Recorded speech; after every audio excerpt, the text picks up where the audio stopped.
Hello, my happy crumpers. I am going to be a little quieter today, a little SASMR, because I'm recording from a hospital room. We got to welcome the arrival of baby Lily last night, and she is the herald of the World Eaters. So while she's taking a little break, we're going to get this video out for everyone. Guys, we have the Vessels of Wrath detachment for the World Eaters out today, and it's freaking awesome. I missed Black Templars yesterday. I'll give some thoughts on it in a video update where I'm going to go through some lists for you guys on that one. But let's talk about World Eaters today. This is freaking sick. Much like Lily, this is going to be destructive, and it's going to be fast, and it's going to be abusive. So let's read through the detachment rule. The Wrath of Khorne. At the start of the battle round, after activating Blessings of Khorne, you can select one or more models from your army from those listed below. This includes models that are in transports, which is really cool. All World Eaters characters, except for the Epic Heroes, 8-Bound Champion, Exalted 8-Bound Champion, Khorne Berserker Champion, and World Eaters Terminator Champions. You can select the same type of models multiple times. The maximum number of models you can select depends on the battle size as follows. So for all intents and purposes, it's going to be 3 models for most of our matches that we're going to play. Now, what this gets you when you get 3 of these models, until the end of the battle round, each of these models will have the Vessel of Wrath keyword.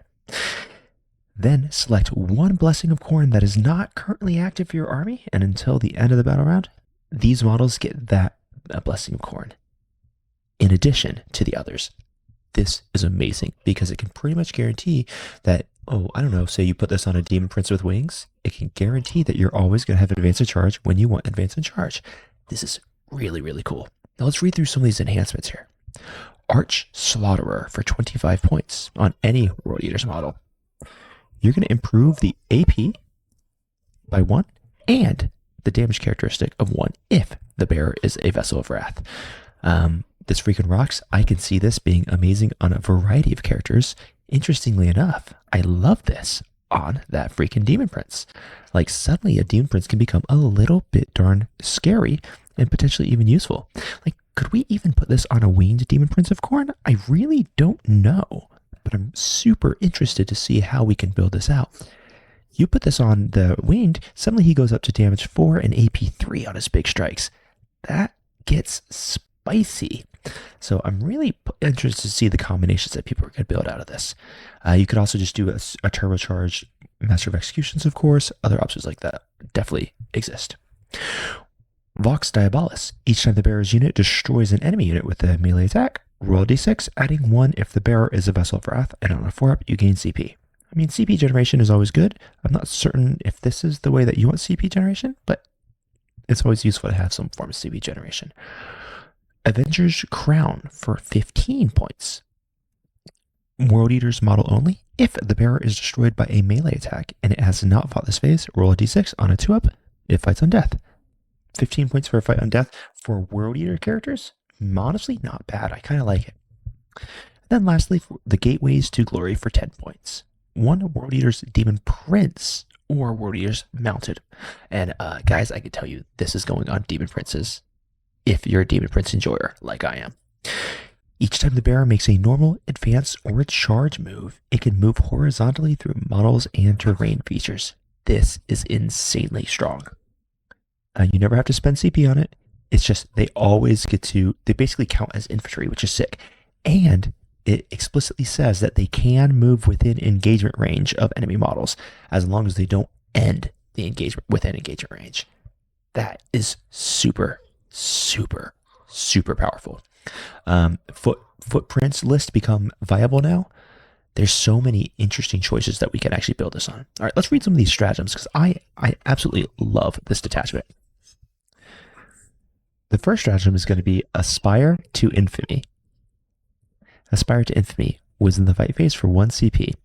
1 Khorne Berserker or Jackal unit from your army that has not been selected to fight this phase and is within 8 inches of 1 or more friendly World Eater character models. Until the end of the phase, improve the strength and AP of non-character models by 1. So you can't use this to get a super World Eater Master of Executions because he's already going to get +1 AP from the enhancement if you give it to him, for example. But it's good. Having +1 AP and +1 strength on demand is brutal. It gets those berserkers up to strength 6 on a turn where they don't charge. Well, I guess actually on any turn because they don't get the strength bonus in this detachment. But the bonus AP, very, very strong. Okay, and the next stratagem is going to be Punish the Craven. Your opponent's movement phase just after an enemy unit, excluding monsters and vehicles, are selected to fall back. World Eater's infantry or Daemon Prince unit from your army within engagement range. When the enemy falls back, every model has to take a desperate escape. So they don't have to take battle shock, they just have to take a desperate escape. And when doing so, if the unit is your Vessel of Wrath, subtract 1 for those tests. So you can just on demand make models die on 1, 2, and 3. This is disgusting. Very, very strong. Overshadowed by None is in the fight phase for 1 CP. Warrior's infantry, mounted, or Demon Prince model. Until the end of the phase, each time a model in your unit makes an attack that targets a monster or vehicle, full wound rerolls. Brutally efficient. Very, very powerful. This is seriously going to increase your killing power, and it's going to help you with since you're going to lose the +1 attack and strength that you would get in the other detachment. Meet force with force. Your opponent's shooting phase just after an enemy unit has shot 1 World Eater's infantry, mounted, or Demon Prince model. I love that they're including Demon Princes here. I absolutely adore it. Boom, you get to do a Blood Surge move. So after they end up finish shooting you, D6 inches, you get to move. You can end within engagement range. Now, if you happen to be a Berserker unit or a Vessel of Wrath unit, you get to re-roll the D6 to determine how far your unit can move. Now, you do have to end your move as close as possible to the closest possible enemy unit, excluding aircraft. This is not a problem. This makes it very challenging to shoot your models, your units at some certain times. Then we have Gory Dedication, which is 1 CP. Oh, actually, you know what? Before we move on, let's just think about this. Your unit can make a Blood Surge move. I wonder if that can stack with the normal Khorne Berserker's Blood Surge move. Because the normal Khorne Berserkers just have Blood Surge baked in to their data sheet. I need to check some of the rules commentaries to make sure, so don't quote me on this one. But what would be really, really interesting is if you could just get shot, do your Blood Surge, and also pop the strat to do your Blood Surge again. So you could just move like 2d6 off of one shot. That could be exceptionally powerful. I really wonder if that works. I don't actually know. I'm gonna have to check commentaries to make sure there's no like limitations for only one. But if that works, then that would be disgusting. All right, let's go back to the strats now. We have Gory Dedication. The fight phase just after our World Eater's unit from your army has fought. If 1 or more enemy models were destroyed as a result of said attacks, that World Eater's unit. Select 1 objective marker you control, and your unit is within range of, and now it gets sticky. So you just got to kill an enemy model, which is really nice. So it doesn't have to be a unit, and you can sticky the objective you're fighting on, as long as you actively control it. Very good.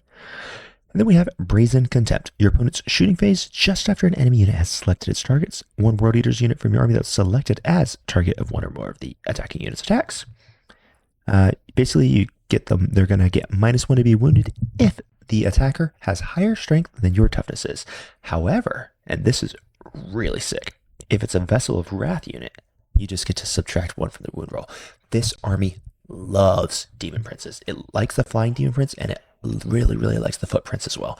I'm thrilled to see some of the builds that we can come up with this. We're going to be cooking in the Discord. I might not be super active today or tomorrow, but I'll be back in after that. That's seeing as we have our own little Demon Prince that we're going to have to handle. Demon Princess, excuse me. But guys, I love this detachment. I think it's really sick. It looks to be about on equal grounds with the Index detachment, which I think is really, really awesome. This is definitely one of the better Grotmus detachments we've seen, and I cannot wait to start digging in. I'm also really excited to respond to some of the unreasonably negative comments some of you guys are going to leave down below, because people like to be doomers about these Grotmus detachments for some reason.